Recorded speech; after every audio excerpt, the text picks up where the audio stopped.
வணக்கத்தை உள்ள கொண்டு வந்துடணும்னு சொல்லி சதித்திட்டம் போட்டு உருவாக்குனது தான் அந்த ஷியா அந்த காலத்துல.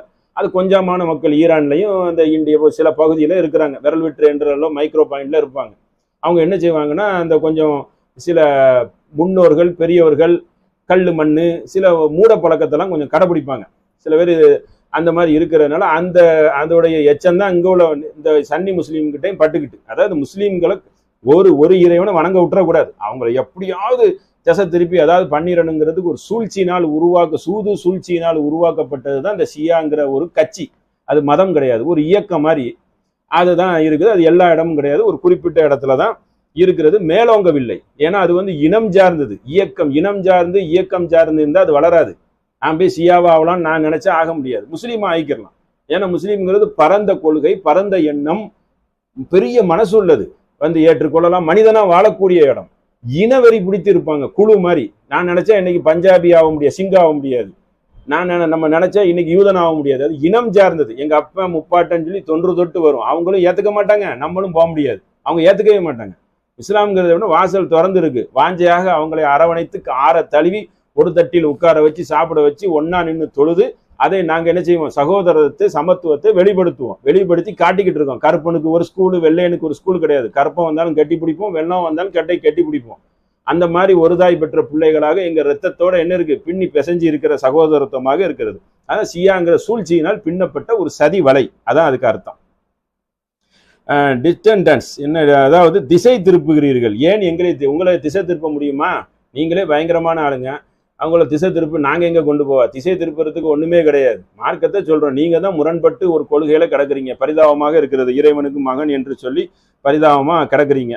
அவர் மகன் என்று அவரே சொல்லலை, அவரே வந்து பல விஷயங்கள் சொல்லியிருக்காங்க. நான் இப்போ நீங்கள் கேள்விக்கு பதில் சொல்கிறேன், உங்கள் மார்க்கத்திலேருந்து நான் எதுவும் மேல் கொண்டு சொல்ல வரல. அப்போ திசை திருப்ப வேண்டிய அவசியம் எங்களுக்கு இல்லை. எங்களுடைய வார்த்தையெல்லாம் வெட்டு ஒன்று துண்டு ரெண்டாக இருக்குது. திசை திருப்ப எப்படி திசை திருப்புறோம்? கையில் ஒரு பிட் நோட்டீஸை கொடுத்துட்டு நீங்கள் இதை படித்து பாருங்க, மதத்துக்கு வாங்க, ட்ரெஸ்ஸு தர்றோம், நீங்கள் உங்களுடைய பாவத்தை எல்லாம் ஒருத்தர் வந்து சுமப்பாரு, ஒரு மனுஷன் காப்பாற்றுவான், இப்படி இதான் திசை திருப்புறது. இதுதான் ஒரு மனிதனை சொல்லி பூச்சாண்டி காட்டுறது இருக்கு தெரியுமா?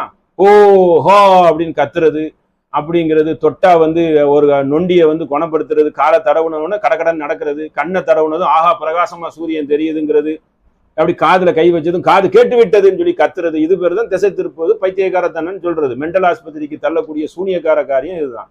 எங்களுக்கு அந்த மாதிரிலாம் கிடையாது. சத்தியத்தை எடுத்து சொல்லணும், ஓப்பனா சொல்லணும், நேரடியா சொல்லணும் அப்படின்னு சொல்லிடணும். அதனால திசை திருப்ப வேண்டிய அவசியம் எங்களுக்கு இல்லை.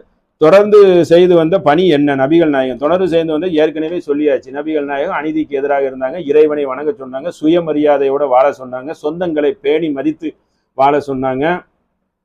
அப்புறம் அதாவது இறைவனுக்கு இணை வைக்கக்கூடாது. நபிகள் நாயகம் சொன்னதுனால ஒரு ஹதீஸே சொல்லிடுறேன், சுயமரியாதையோட வாழணும்.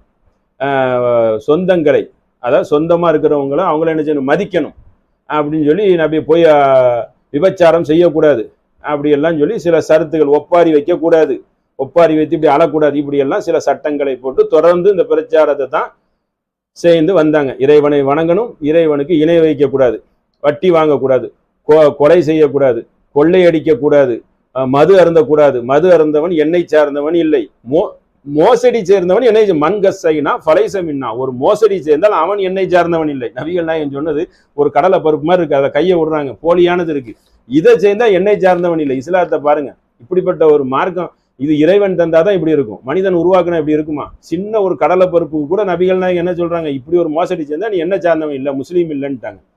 அப்ப அப்படிப்பட்ட ஒரு புனிதமான மார்க்கம், அப்படியே பூச்சாண்டி காட்டி பயங்காட்டுற மார்க்கம் இல்லை. சத்தியத்தை சொல்லி இறைவனுக்கு கட்டுப்பட்டு மறுமையில நீ நல்லபடியா வாழ்ந்தா சொர்க்கம் கிடைக்கும், நீ முஸ்லீமாக ஒழுங்கான முறையில் வாழவில்லை என்றால் நரகம் கிடைக்கும் என்பதுதான் இஸ்லாத்துடைய நிலைப்பாடு. நபிகள் நாயகம்லாம் எங்களுக்கு என்ன செய்ய முடியாது, மறுமையில வந்து காப்பாற்ற முடியாது. இன்ன அசைத்த அதாப யோமின் அதிம், மறுமை நாளில் நபிகள் நாயகம் நான் பயப்படுறேங்கிறாங்க அவங்களுக்கு. நான் வந்து உள்ள வந்து கடவுளுக்கு மகன், கடவுளுக்கு பங்காளிங்கிறது இஸ்லாத்துல நிலைப்பாடு கிடையாது. அண்ணன், முப்பாட்டன், பாட்டன், சொந்தக்காரன் உள்ள வந்து என்னை காப்பா அப்படிங்கிறது கிடையாது. தப்பு செய்தா இறைவன் முன்னாடி நாங்க நடுநடுங்கி நிற்போம், நரகத்துல தூக்கி போட்டுருவான் எங்களை. பாரபட்சம் பார்க்க மாட்டான். இறைவன்கிறது பாரபட்சம் காட்டக்கூடாது, அவன் தான் இறைவன்.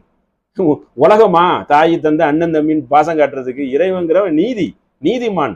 ஒருத்தர் சுமையை ஒருத்தர் சுமக்க முடியாது. அனைவர் பாவத்தையும் நான் ஏந்திக்கிறேங்கிறது பைத்தியகாரத்தனமால இருக்குது. பாவம் அப்படி சொல்ல முடியாத